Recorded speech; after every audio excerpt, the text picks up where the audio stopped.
The X-Files' most disturbing episode, Home Explored. Paranormal phenomena has been spotted since the beginning of time.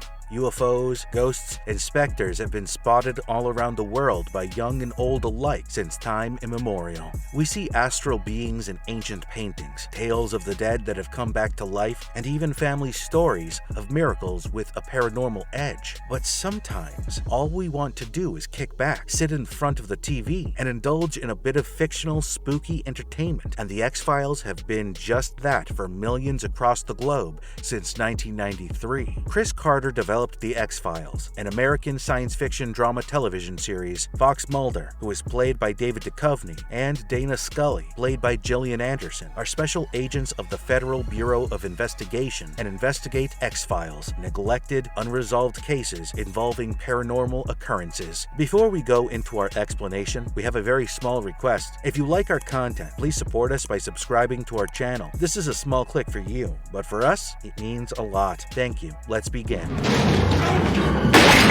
Stop, we're on fire!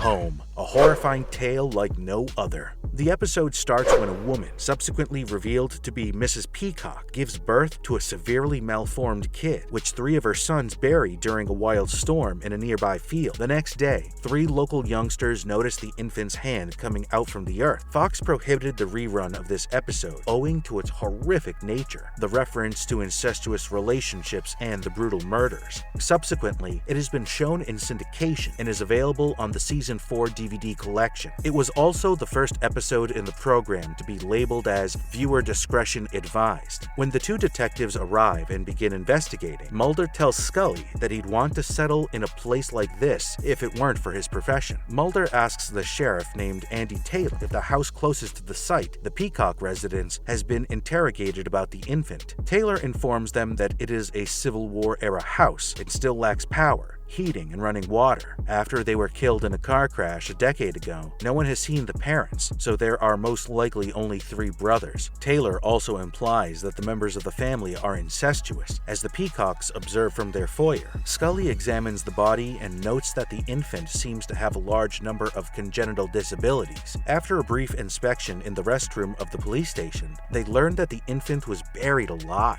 Scully and Mulder chat outdoors after the autopsy. Scully appears to be upset by the desertion of this infant and its abnormalities.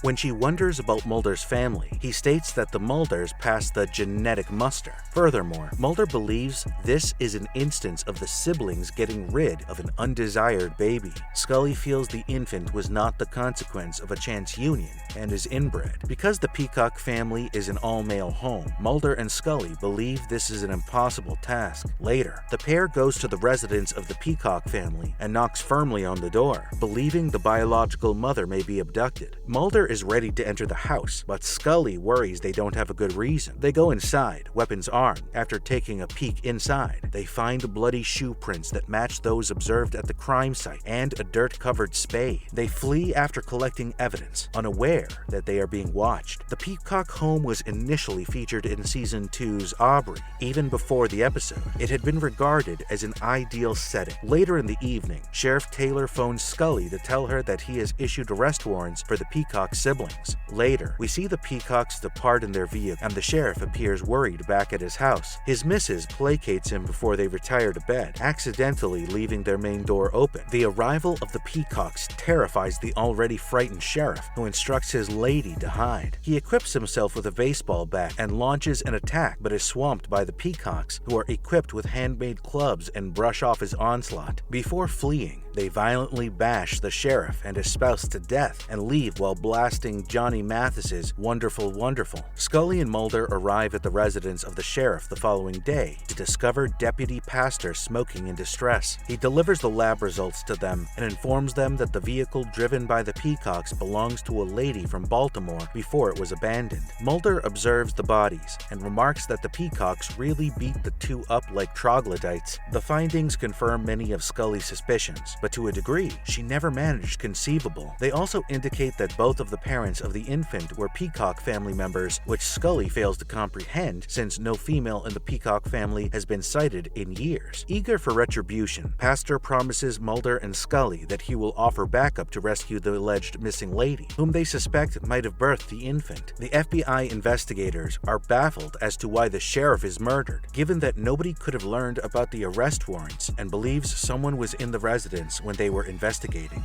They plan to attack the Peacock home. When Deputy Pastor arrives, he slips on a bulletproof jacket and claims to have seen the Peacock shoot muskets previously. A mysterious set of eyes tells the brothers to preserve the Peacock way of living. Pastor bursts through the door, only to be beheaded by a hidden weapon. The siblings attack the slain man's body and rip it apart. Mulder takes a step back and recounts a program he saw the night before about wildlife and their hunting style. He informs Scully that they are the witnesses of unadulterated animal impulses. He suggests luring the boys out of the property by freeing their cattle. Mulder and Scully meet the mother of the Peacocks after evading a trap, go into the residence. She's in bad condition, with dental problems and severed limbs, and she lives underneath a bed on top of a sleigh. Scully attempts to console her as she cries in horror. The two women talk about the freak mishaps that led to the death of the Peacock lady's spouse and caused her to be handicapped. Even after Scully explains that her sons had killed people, the Peacock mother has no ill will against them. She also informs the female detective that she is aware that Scully doesn't have any children, since she would empathize if she did. Realizing they've been duped, Peacock brothers storm into the residence and assault Mulder and Scully. Mulder and Scully shoot at George until he dies. Then Sherman follows Scully, triggers a booby trap, and is stabbed by a huge spike. Edmund, the oldest son, flees with his mother during the altercation. When they learn this, Scully notifies the sheriff's office and requests that barricades be placed on the road. While Scully suspects they will be apprehended, Mulder argues they are trapped in a fight with themselves. Mrs. Peacock and Edmund are now in the back of their vehicle on a deserted road, possibly conceiving again. Mrs. Peacock states in a voiceover that George and Sherman were nice boys and that she and Edmund will have more Peacock family members. She informs Edmund that the two must leave Pennsylvania with the aim of discovering a location to call home. Her son then jumps out of the car, apparently after having just impregnated his biological mother to keep the family alive, drives away. At the same time, Wonderful Wonderful plays eerily on the radio. A version of Johnny Mathis's song Wonderful Wonderful is significantly featured in this episode. Mulder, she already is home.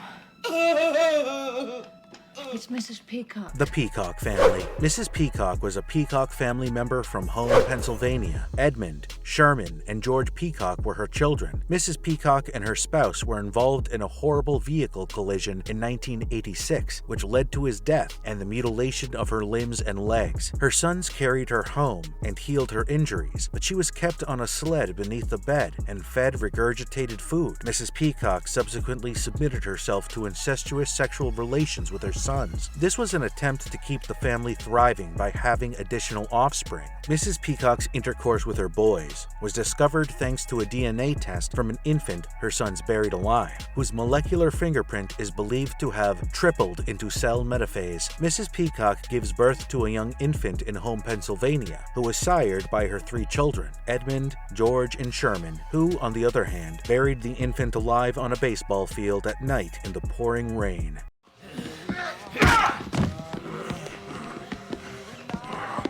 Why should you watch The X-Files Home? This episode was and continues to be one of the most terrifying from shows on TV or in cinema. When you see Mrs. Peacock's eyes looking out at you from beneath the floorboard, you wonder to yourself, how much worse can it get? And eventually discover that it was just the beginning of the nightmare to come. Nevertheless, writers Glenn Morgan and James Wong managed to infuse some levity into the plot, with Scully remarking on Mulder's choice to retire to a community like Mayberry, only to have Sheriff Andy Taylor arrive with a suitably named Deputy Barney Paster. Perhaps the writers were attempting to retain some semblance of normalcy in this bizarre novel about a family of half-wit farmers suffering from severe, numerous birth abnormalities and passing on their genes through the disabled mother's compliant reproductive behavior. To add to the strange character of the plot, the film creators picked the Johnny Mathis song Wonderful Wonderful as part of the episode's score. Not unexpectedly, Mathis objected to having the original version version of the song used in the plot due to the unsavory subject material. Hence, the producers had to find someone else to make the cover. The episode still receives critical acclaim today for the way it was written and produced, despite the fact that it carried a viewer discretion warning when it was first aired, making it the first X-File to do so. Personally, we feel it included some tour de force writing that will make it unforgettable for many years after its debut. And if you liked our content, don't forget to leave a like and subscribe to us if you haven't already. Have a good one and be safe. Thanks, everyone.